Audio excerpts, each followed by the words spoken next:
Di Nabi Ibrahim diperlihatkan kekuasaan Allah yang ada di langit dan yang di bumi, itu liyastadilla bihi ala wahdaniyatina, agar dapat mengambil kesimpulan tentang keesaan Allah. Diperlihatkan alam agar dapat menyimpulkan keesaan Allah, waliyakuna minal muqinin, dan agar dia termasuk orang-orang yang yakin. Jadi ini ada 3 step. Yang pertama, diperlihatkan kekuasaan Allah di langit dan di bumi agar dapat mengambil kesimpulan. Kesimpulan apa? Kesimpulan akan kekuasaan Allah dengan yakin. Yakinnya yang seperti apa? Yakinnya yang tebal. Saya yakin juga, jenengan kan juga yakin bahwasannya ini kekuasaan Allah. Tebal tipisnya itu yang berbeda. Karena Nabi Ibrahim sudah ditunjukkan kekuasaan Allah di langit dan di bumi, maka menjadi tebal sekali. Nah, ini agar dapat mengambil kesimpulan. Agar apa kalau sudah dapat mengambil kesimpulan? Agar yakin. Diperlihatkan, mengambil kesimpulan, yakin. Begitu juga Bapak dan saudara-saudara, bahwasannya di dalam surat Al-Isra Rasulullah Shallallahu Alaihi Wasallam itu diperjalankan dari Masjidil Haram, kemudian ke Masjidil Aqsa, kemudian sampai ke Sidratil Muntaha. Hubungannya, Rasulullah diperlihatkan juga kekuasaan Allah di langit dan di bumi, tetapi Rasulullah sampai ke Sidratil Muntaha. Nabi Ibrahim buatan. Tidak ada keterangan di dalam Al-Quran Nabi Ibrahim sampai ke Sidratil Muntaha.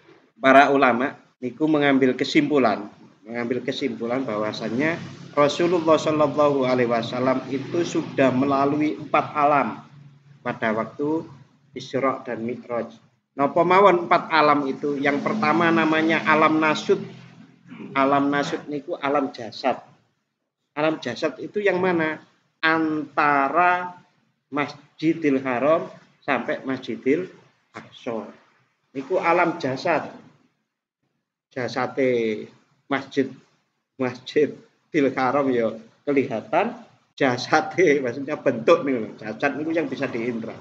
Bahkan sekelompok pedagang yang lewat di tengah-tengah padang pasir yang kehilangan untanya, kan ada cerita seperti itu nih. Itu juga kelihatan. Itu alam dohir atau alam jasad atau alam nasur. Lalu kemudian alam malaikat.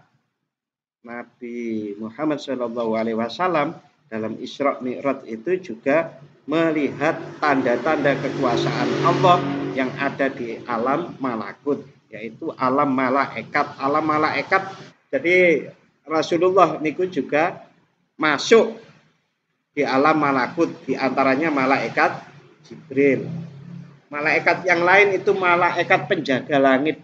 Nanti kalau dikisah di dalam tafsir Jalalain itu sampai diketok-ketok sama Nabi Ibrahim, malaikat Jibril itu. Tok-tok-tok. Siapa? Jibril. Siapa yang bersama kamu? Nabi Muhammad yang dipanggil oleh Allah. Detail itu di tafsir Jalalain. Dan itu di tafsir Jalalain itu menukil dari kitab Imam Muslim, dari hadis yang sahih, yang ada juga di kitab Sahih Bukhari juga.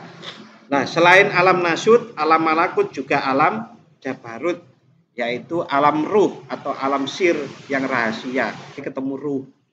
Ruh sinten? Ruh Nabi Adam, ruh Nabi Ibrahim, ruhnya Nabi Musa, ruhnya Nabi Isa, Nabi Harun, dan yang lain-lain. Nah, itu alam ruh. Lalu yang terakhir, yang keempat itu alam lahud, ialah ketika Rasulullah Shallallahu Alaihi Wasallam naik, istilahnya naik ya, naik ke Arsy dan bertemu dengan Allah. Yang malaikat Jibril tidak bisa ikut melanjutkan. Kalau Nabi Ibrahim tadi diperlihatkan di dalam surat Al-An'am ayat 75 tadi, bahwasannya Nabi Ibrahim diperlihatkan langit dan bumi, kekuasaan Allah untuk mengambil kesimpulan. betapa kuasanya Allah kan ngoten agar bertambah yakin. Nah, Rasulullah niku juga seperti itu.